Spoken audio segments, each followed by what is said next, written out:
Hello everyone, my name is Dr. Giuseppe Palladini, the founder of Stepping Bricks, and today we're going to have a session on Ask Me Anything About Property Investing.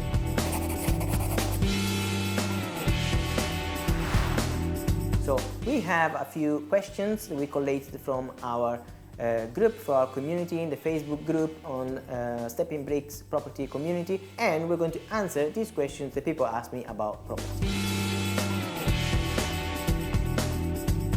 Now, this question came along quite a few times now, especially in the current market, in the current situation where there is rent freeze, there is a lot of situations where you can't increase, as a landlord, you can't increase your rent until a certain time of the year based on the current legislation. To answer this question, it depends. Depends on if you're thinking with your head, then I would say no, you shouldn't feel guilty. If you're thinking with your heart, it really depends on the situation. If, for example, your tenants, which are your most valuable asset, if your tenants are going through hardship and difficulties, then probably increasing the rent is not what they need. They need your support rather than, just a letter of rent increase.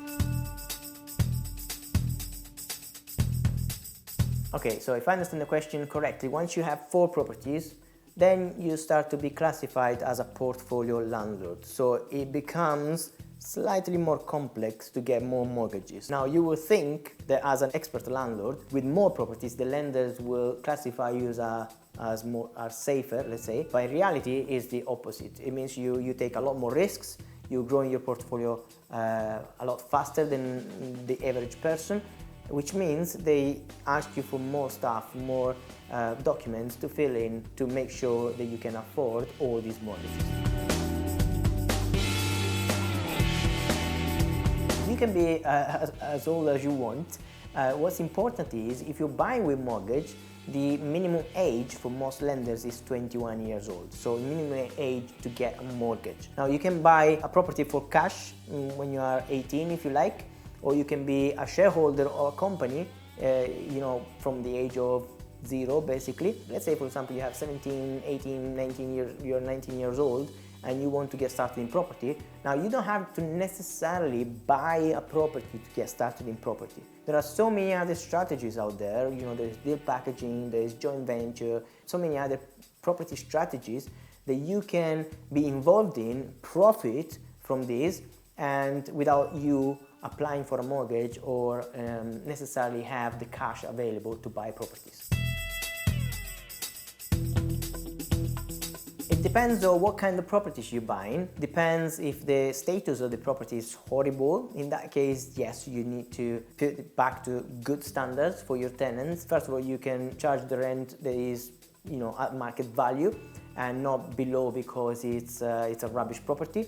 And second of all, because I like to give my tenants a good property to live in. This is a place they're going to sleep, they're going to eat, they're going to have gathering, they're going to have parties, birthdays, a lot of other things. So they're going to spend a piece of their life in this property. So it's always good to have this property ready for them to enjoy every single day in this property and not hate it, as a rubbish place to live in.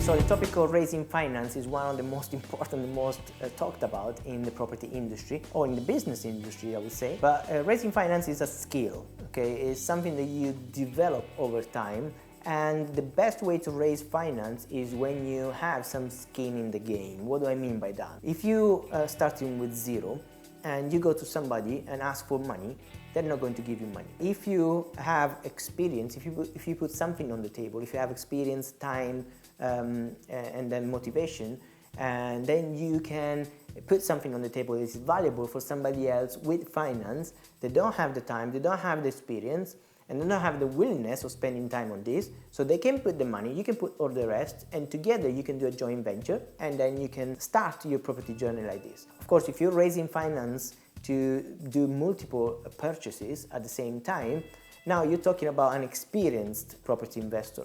In that case, it's much simpler because you already have a track record, you already have credibility and reputation, so people are more willing to invest with you when you offer them something in return. So remember, it's always an exchange of values. Okay, you cannot just ask for something without without giving anything in return.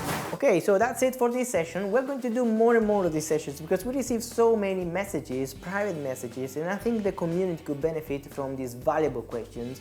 And I'll try to answer them all. So keep asking questions, please, in the comments below. Subscribe to the channel because that will give us a lot of support as well to keep helping more people. I'll see you in the next video then. Bye bye for now.